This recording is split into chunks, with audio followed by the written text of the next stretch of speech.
Mom, The Monsters, written by Liliana C. and illustrated by Polly B.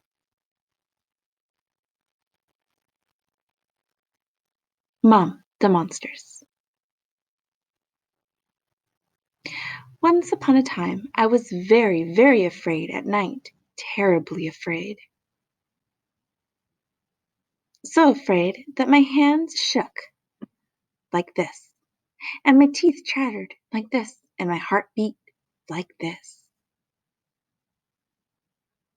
I was afraid because I thought that they were hiding in the dark, hairy monsters with sharp teeth who smelled like dirty socks.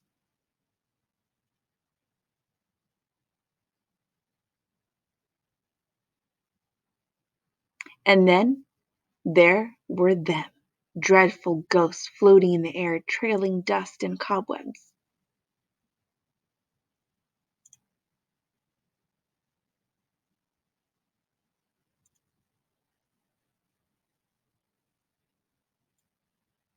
Or them, witches with messy hair and pointy hats and yellow eyes.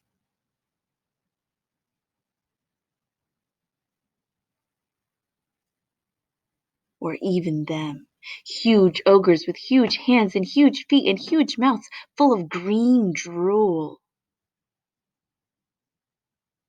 I was sure that they wanted to catch me, or turn me into a toad, or eat me with a sprinkling of parsley.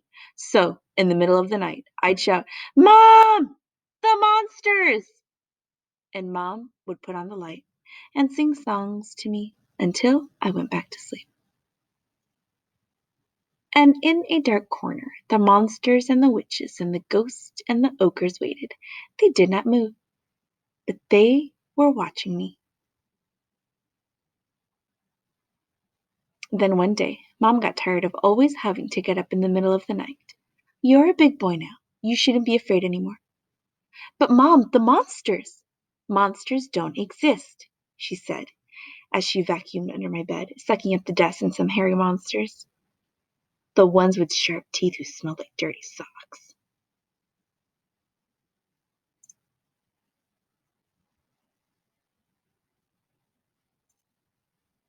"What about the ghosts?" I asked. "They don't exist either," she said as she loaded the washing machine with towels and sheets and a few dreadful ghosts, the ones who floated about trailing dust and cobwebs.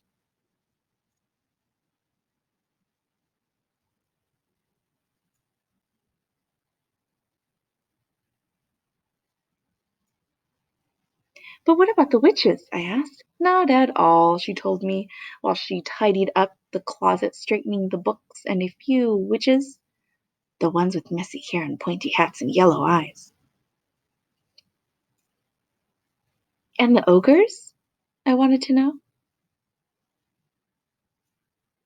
"No way," said Mom as she swept the kitchen floor, brushing up breadcrumbs and bits of paper, "and a few huge ogres, the ones with the huge hands, huge feet, and huge mouths, full of green drool."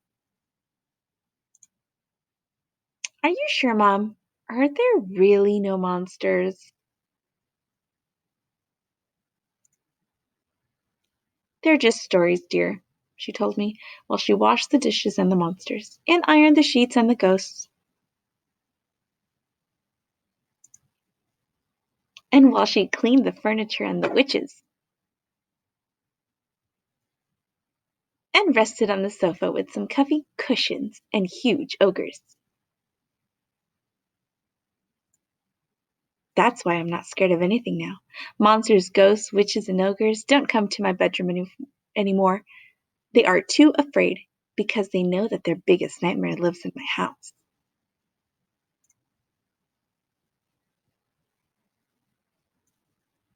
My mom.